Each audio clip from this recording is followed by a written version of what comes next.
जंगे हुनैन के मैदान में जब हालात पूरी तरह बदल चुके थे और दुश्मन पीछे हट चुका था, तब हवाज़िन और सकीफ के ज्यादातर लोग भागकर ताइफ की तरफ चले गए।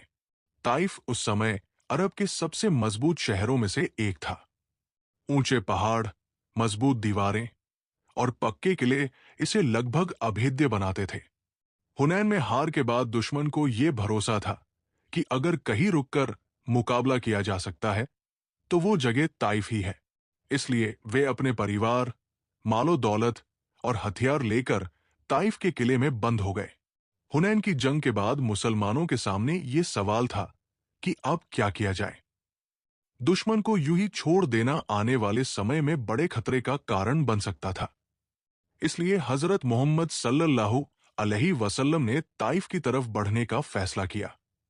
यह फैसला आसान नहीं था, क्योंकि ताइफ का किला सिर्फ पत्थरों की दीवार नहीं था, बल्कि वो दुश्मन के घमंड और जिद का प्रतीक भी बन चुका था। जब मुसलमान ताइफ के करीब पहुंचे तो उन्होंने देखा कि दुश्मन पूरी तैयारी के साथ अंदर बंद है। ऊंची दीवारों के पीछे से तीर चलाए जा रहे थे और हर रास्ते पर पहरा था। ये जंग खुली जमीन की नहीं थी, बल्कि सब्र और रणनीति की जंग थी। मुसलमानों ने ताइफ का घेराव किया ताकि दुश्मन बाहर न निकल सके और अंदर से कमजोर हो जाए। घेराव के दौरान हालात बहुत कठिन थे। दुश्मन किले की ऊंचाई से लगातार तीर चला रहा था। कई सहाबा जख्मी हुए, लेकिन फिर भी सब्र और हिम्मत बनी रही। ये वो मौका था जहां जंग का शोर कम और इम्तिहान ज्यादा था।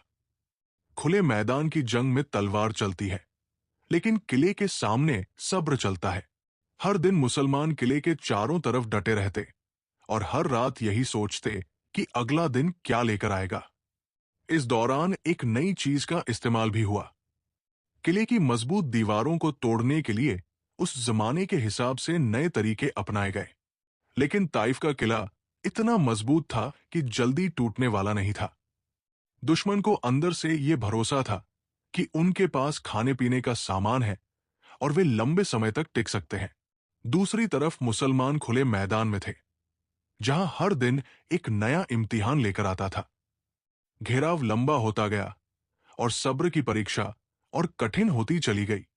कुछ लोगों के दिल में यह सवाल उठने लगा कि क्या ये घेराव जारी रखा जाए या नहीं। लेकिन हजरत मोहम्मद सल्लल्लाहु अलैहि वसल्लम हालात को गहरी नजर से देख रहे थे। वो सिर्फ आज की जंग नहीं, बल्कि आने वाले कल की सोच रहे थे। ताइफ को जीतना जरूरी था, लेकिन उससे ज्यादा जरूरी था इंसानों के दिल जीतना। इसी दौरान एक ऐसा फैसला लिया गया जिसने इस जंग को और भी यादगार बना दिया। दुश्मन के कुछ गुलाम और कमजोर लोग किले से बाहर निकलकर मुसलमानों के पास आए। उन्हें आजादी दी गई और उनके साथ रहमत का मामला किया गया। ये देखकर किले के अंदर बैठे लोग हैरान रह गए। ये जंग तलवार की नहीं, बल्कि उस सोच की थी जो जुल्म और रहमत के बीच फर्क दिखाती है। ताइफ का घेराव कई दिनों तक चला। दुश्मन बाहर आने को तैयार नहीं था और मुसलमान बेवजह खून बहाने के हक में नहीं थे। यहां जंग का असली मतलब साफ होने लगा। अगर जबरदस्ती ही मकसद होता तो बहुत कुछ किया जा सकता था, लेकिन यहां मकसद कुछ और था। यह सब्र, हिकमत और दूरदर्शिता की मिसाल थी। ताइफ का घेराव जब लंबा हो गया तो यह साफ हो गया कि दुश्मन को सिर्फ ताकत से नहीं झुकाया जा सकता। किले की दीवारें अब भी खड़ी थी, लेकिन अंदर बैठे लोगों के दिलों में बेचैनी बढ़ चुकी थी। हर दिन वे ये देख रहे थे कि मुसलमान न तो थककर भाग रहे हैं और न ही बेवजह हमला कर रहे हैं। ये रवैया उनके लिए नया था, क्योंकि अरब में जंग का मतलब अक्सर तबाही और बदला होता था। ऐसे हालात में हजरत मोहम्मद सल्लल्लाहु अलैहि वसल्लम ने एक बहुत बड़ा और दूरदर्शी फैसला लिया। उन्होंने घेराव खत्म करने और वापस लौटने का हुक्म दिया। यह फैसला पहली नजर में किसी को समझ नहीं आया। कुछ लोगों के दिल में सवाल उठा कि जब दुश्मन अंदर फंसा हुआ है तो अभी क्यों लौटा जाए। लेकिन समय ने साबित किया कि यही फैसला सबसे बड़ी जीत था।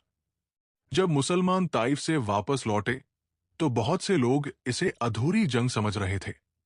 लेकिन असल में ये अधूरी नहीं, बल्कि एक नई शुरुआत थी।